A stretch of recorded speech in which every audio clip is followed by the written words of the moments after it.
Bonjour à tous, aujourd'hui je vous propose un exercice sur les matrices, un classique, matrice ici et suite. Donc on a un système de 3 suites, UN, VN, WN, imbriquées les unes dans les autres.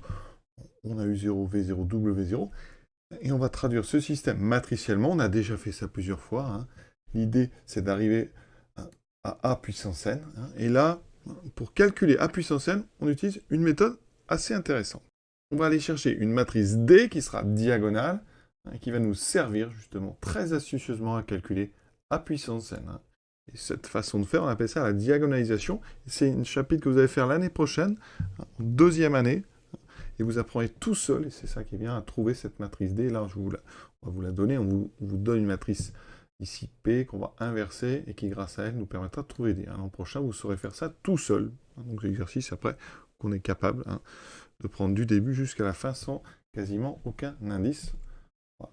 Donc, on est parti tout de suite avec la traduction du système de suite sous forme matricielle. Cette traduction, elle est assez simple, quand vous regardez bien ici. Donc, UN plus 1, c'est donc petit UN plus 1, Vn plus 1, Wn plus 1, et on va trouver, on perd pas de temps, A multiplié par le vecteur colonne UN, Vn, Wn. D'accord? UN plus 1 égale A fois UN. Par récurrence, on va montrer, un peu comme pour, enfin, un peu, c'est le même principe que les suites géométriques. On a en fait ici des matrices, on va dire, géométriques. Pour passer de l'une à l'autre, on multiplie toujours par A. Donc, on va imaginer que la relation de récurrence nous amène à dire que pour tout n appartenant à grand n, UN égale A puissance n U0. Alors ça se démontre très facilement. Initialisation. Donc effectivement, U0, c'est bien égal donc A puissance 0 fois U0, parce qu'A puissance 0, c'est l'identité. Donc là, il n'y a aucun problème. Identité d'ordre 3. Ensuite, l'hérédité, je ne rédige pas tout, mais on suppose donc hypothèse de récurrence, donc UN égale A puissance n U0. Et si vous voulez UN plus 1, on vient de montrer que c'est A fois UN, donc ça fait A fois, j'utilise l'hypothèse de récurrence. D'accord, A par associativité, on peut faire comme ceci. Et donc A fois A puissance n, ça fait A puissance n plus 1. Donc l'hérédité, vous voyez, démontrée. Et après, on fait une petite conclusion. Voilà. On a donc terminé cette première question, traduction matricielle. On arrive à quelque chose de très intéressant. Donc pour tout n appartenant à grand n, UN égale A puissance n U0. C'est-à-dire que si on connaît A puissance n, eh bien on connaît directement UN. Donc ça, c'est la forme explicite. Et donc, maintenant, il va falloir partir à la recherche de A puissance n. On utilise donc la méthode du pivot de Gauss. Donc là, j'écris la matrice ici P, et à droite l'identité. On va transformer P. Alors, qu'est-ce qu'on peut faire? Donc on utilise donc ici la première ligne. On va par exemple enlever la première ligne et la deuxième. Donc on va faire ligne 2 moins ligne 1. Donc ça me fait ici. Donc 1 moins 1, ça je n'y touche pas. Je ne toucherai donc pas la première ligne de droite. Ici, donc 1 moins 1, 0. 1 moins moins 1, ça fait 2. 0 moins moins 1, ça fait 1. De l'autre côté, on a donc moins 1, 1, 0. Ensuite, en même temps, on va faire ligne 3 moins ligne 1. Donc ici, 0, 0 moins moins 1, 1, 1 moins moins 1, 2. 0 moins 1, moins 1, 0 et 1. Ensuite, on va se débarrasser de ce 1. Donc on fait ligne 3 moins la moitié de la ligne 1. Donc ici, on ne touche pas cette ligne, celle-ci non plus. Donc à droite, les deux premières ne bougent pas. Par contre ici, donc 0, 1, donc moins 1,5, donc ça fera bien 0. 2 moins 1,5, ça fait donc 3,5. Ici, donc, moins 1, moins moins 1, ça fait plus 1. 0, moins 1,5, donc moins 1,5, et ici, 1. On se débarrasse ensuite donc de ce 1 en faisant donc ligne 3 moins la moitié de la ligne 2. Donc ici, la ligne 1 ne change pas. La ligne 2 non plus.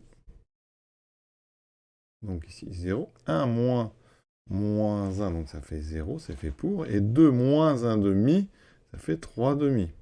Ici, donc, moins 1 plus 1,5, ça fait moins 1 plus 1,5, donc moins 1,5. 0 moins 1,5. Ici, donc 1 moins 0, donc on a 1. Ensuite, on multiplie donc la dernière ligne par 2 tiers, ce qui me fait un 1. Donc ici, je multiplie par 2 tiers. Moins 1 fois 2 tiers, donc moins 1 tiers. donc ici, plus un tiers, moins un tiers, pardon, et ici, 1, 2 tiers, donc 2 tiers. Ensuite, on se débarrasse de ce 1 en faisant ligne 2 moins ligne 3. Donc ici, 0, 2, 0. Donc ici, moins 1, donc plus un tiers, moins 1 plus un tiers, moins 2 tiers. 1 moins 2 tiers, donc 1 plus 1 tiers, 4 tiers. Et ici, moins 2 tiers. Ensuite, on enlève le moins 1 qui est en haut, en faisant ligne 1 plus ligne 3 à la place de la ligne 1. Ce qui me fait ici un 0 qui va apparaître. Voilà, et ça va modifier toute ma première ligne. Donc ici, j'ai un 0. Et je fais ligne 1 plus ligne 3. Donc ça va me donner du 2 tiers. Ici, moins 1 tiers. Et ici, 2 tiers. Maintenant, je vais enlever ce 2 en divisant la ligne 2 par 2. 1 demi de L2 à la place de L2. Donc ici, les trois coefficients sont divisés par 2. Et maintenant, vous voyez, il suffit de faire ligne 1 plus ligne 2 à la place de ligne 1. À gauche, j'ai bien fait apparaître l'identité. Et à droite, donc, 2 tiers moins 1 tiers, 1 tiers. Moins 1 tiers plus 2 tiers, 1 tiers, 1 tiers. Et les deux autres lignes, bien, on les recopie. Donc, voici l'inverse de P. On a donc déterminé P-1. Donc P est inversible, en même temps on montre que P est inversible et son inverse, elle est là. Et donc je vais écrire P-1, je vais factoriser par un tiers, ça me fera des coefficients plus simples. Donc 1, 1, 1, moins 1, 2, moins 1, moins 1, moins 1, 2. Pour le calcul de P-1 à P, donc si je vous ai mis le calcul intermédiaire, je trouve donc une D qui est effectivement diagonale. Donc ici, on divise par 6, ça fait 1, moins 1 demi, moins 1 demi. Voilà. Maintenant, D puissance n. Alors c'est assez simple, c'est une petite récurrence triviale, donc on l'a fait quand même, parce que c'est les premières fois peut-être que vous la faites, mais après, on peut quasiment admettre en disant on démontre par récurrence ceci. Alors déjà, donc initialisation, donc pour n égale 0, effectivement, vous voyez bien que l'identité, D0, c'est l'identité. C'est 1, 0, 0, 0. Effectivement, moins 1 demi puissance 0, ça fait bien l'identité. Enfin, ça fait bien, et aussi, voilà. Donc c'est bon. Ensuite, hérédité, donc hypothèse de récurrence, je ne rédige pas tout.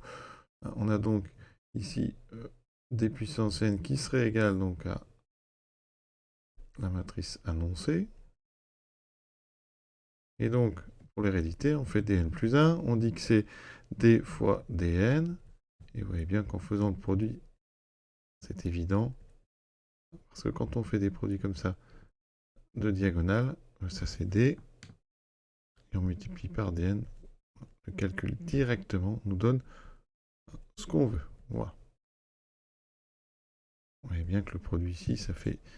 On trouve donc 1, 0, 0. Ensuite, ici 0, moins 1 demi fois moins 1 demi puissance n. Donc moins 1 demi puissance n plus 1, 0. Et pareil, ensuite, on a donc 0. Il restera ce moins 1 demi qui multiplie 8. Donc on a moins 1 demi puissance n plus 1. Donc l'hérédité est vérifiée, pas de problème. Donc dès qu'on a des diagonales, les mettre à puissance n, ça c'est très simple. C'est pour ça que c'est intéressant finalement, vous voyez, d'arriver à trouver une diagonale. Ici, on a P-1 à P qui vaut une diagonale. Vous allez voir que ça va être intéressant pour calculer à puissance n. D, on va montrer maintenant qu'à puissance n, c'est P fois D puissance n fois P moins 1. Alors, comment on fait ça? C'est une récurrence, je vous le dis, mais on va regarder un petit peu. Alors déjà, on a D égale P moins 1 à P. Donc, je multiplie les deux côtés par P. J'aurai donc P fois D qui vaut P, P moins 1 à P. Ça veut dire que, je rappelle, P et P moins 1, c'est des matrices inverses, donc ça vaut l'identité. Tout comme P moins 1 fois P.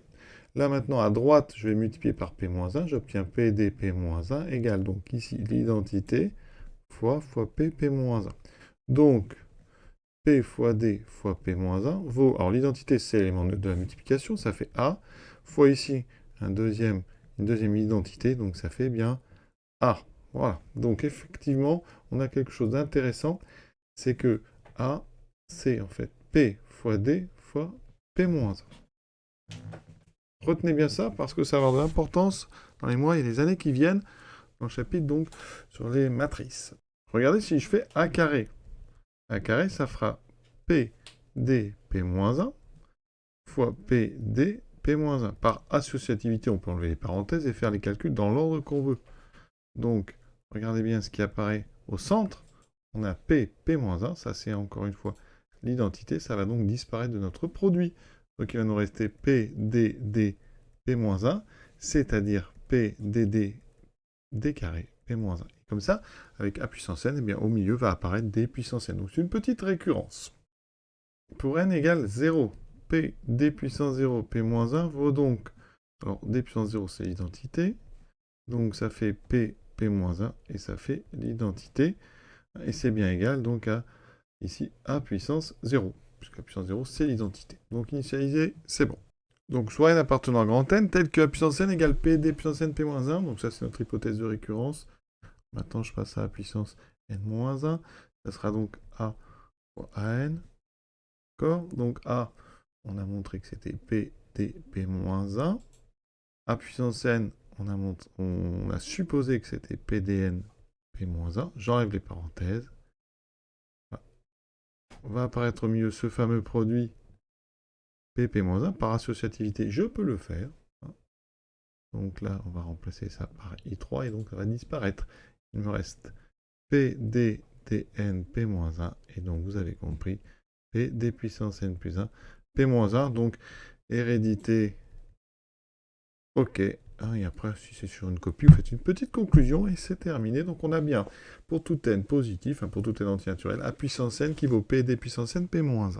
La question, alors c'est vraiment une question, parce que si on doit donner ça en colle, c'est un petit peu long comme travail, on va en déduire tout de suite l'expression de A puissance n en fonction de n. Alors je vais vous montrer rapidement comment on trouve ça. On vient de montrer que A puissance n, c'est donc PD puissance n, P-1. Donc ici, il va falloir réécrire P, 1, moins 1, moins 1, 1, 1, 0. Ensuite, on écrit ici D puissance n, donc 0, moins 1 demi, on a dit, puissance n, 0, 0, 0, moins 1 demi, puissance n. Et on doit multiplier ici, donc par P moins 1. Alors P moins 1, je l'ai écrit, il est ici. Alors il y a un tiers que je vais déplacer, c'est un coefficient réel, donc on peut mettre devant. Et on a ceci, 1, 1, 1, moins 1, 2, moins 1, moins 1, moins 1, 2. Il s'agit en fait de réaliser ce produit qui va nous donner 9 coefficients qui sont ici. Alors on va juste vérifier peut-être le premier. Donc je vais laisser le 1 tiers. Alors pour faire le premier, il faut de toute façon aller déjà chercher le produit des deux matrices. Alors je vais commencer par les deux dernières. Et oui, j'obtiens tout ceci. Alors j'ai tout fait. J'ai juste à diviser par 3, j'ai laissé le 1 tiers et on obtient exactement la matrice annoncée. Vous voyez, on peut le faire tout seul après sur un tableau on colle. C'est un petit peu laborieux, puis parfois on n'a pas vraiment la place. Maintenant on revient à nos suites. Alors, je rappelle que UN, c'était donc la matrice UN, VN, WN, matrice colonne. C'était A puissance n fois U0. Donc, on a A puissance n. On va donc multiplier A puissance n par U0, V0, W0. Alors, ça va me donner ici, matrice colonne, avec en première, ça sera en fait l'expression de UN, en deuxième, celle de Vn, et en troisième, celle de Wn. Et tout ça, ça sera valable pour tout n appartenant à grand N. Et ça donne ceci. Voilà. On a donc multiplié A puissance n ici. Alors, la première colonne va être en fait à chaque fois multipliée par U0, la deuxième par V0 et après W0. Voilà, on obtient donc ici les expressions, je répète, de UN, Vn et Wn. Maintenant, il reste une petite question, passage à la limite. Pour le passage à la limite, donc, moins 1,5 en valeur absolue, c'est strictement plus petit que 1. Donc la limite de moins 1,5 puissance n, c'est 0. Donc ici, vous voyez, il y a quasiment tous les termes qui dépassent. Donc la limite de UN quand n tend vers plus l'infini, qu'est-ce qui va me rester? Donc le U0, le V0 ici est W0, donc 1 tiers de U0 plus V0 plus W0. La limite de Vn, quand n tend vers plus l'infini, donc ici j'aurai la même chose. À chaque fois, oui, en fait, les trois suites convergent et ont la même limite. U0 plus V0 plus W0 sur 3. Voilà, on a terminé cet exercice. C'est un petit peu long à écrire. Après, dans l'idée, c'est un exercice très, très important. Il faut que vous regardiez bien comment on utilise cette matrice diagonale pour avoir du A puissance n égale P, D puissance n, P moins 1. Et comment on revient après à nos suites. Voilà, à très bientôt.